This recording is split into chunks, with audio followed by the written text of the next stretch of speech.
ಅಲ್ಲ, ಸಕಲ ಜೀವಿಗಳ ಕಣ್ಣು. ಮಣ್ಣಿಲ್ಲದೆ ಜೀವ ಸಂಕುಲದ ಬದುಕಿಲ್ಲ.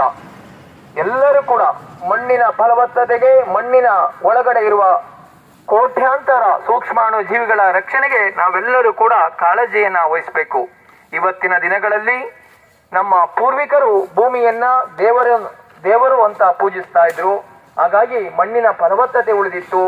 ಸಾಕಷ್ಟು ಸೂಕ್ಷ್ಮಾಣು ಜೀವಿಗಳು ಈ ಎಲ್ಲ ಜೀವ ಸಂಕುಲದ ರಕ್ಷಣೆಗಾಗಿ ಕೆಲಸವನ್ನು ಮಾಡ್ತಾ ಇದ್ದು. ಇವತ್ತಿನ ದಿನಗಳಲ್ಲಿ ನಾವು ಅತಿಯಾದ ರಾಸಾಯನಿಕ ಬಳಕೆ, ಪ್ಲಾಸ್ಟಿಕ್ಕಿನ ಅತಿಯಾದ ಬಳಕೆಯಿಂದ ಜೀವ ಸಂಕುಲ ನಲುಗುತ್ತಿದೆ.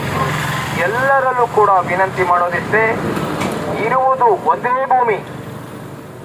ಸಕಲ ಜೀವಿಗಳ ಬದುಕಿಗೆ ಆಸರೆಯಾಗಿರುವ, ಆಗರವಾಗಿರುವ ಈ ಭೂಮಿಯ ಹೊಣೆ ನಮ್ಮೆಲ್ಲರದು. ಪ್ಲಾಸ್ಟಿಕ್ ತ್ಯಜಿಸಿ ಬಟ್ಟೆ ಬ್ಯಾಗ್ಗಳನ್ನ ಬಳಸಬೇಕು. ನಮ್ಮ ಬದುಕು ಸರಳವಾಗಬೇಕು.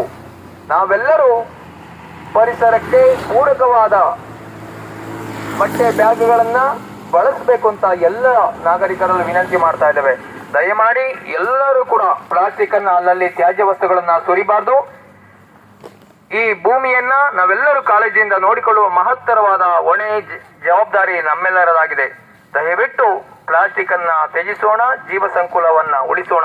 ಈ ಸ್ವಚ್ಛತಾ ಅಭಿಯಾನಕ್ಕೆ ಎಲ್ಲರೂ ಕೈ ಜೋಡಿಸಬೇಕು.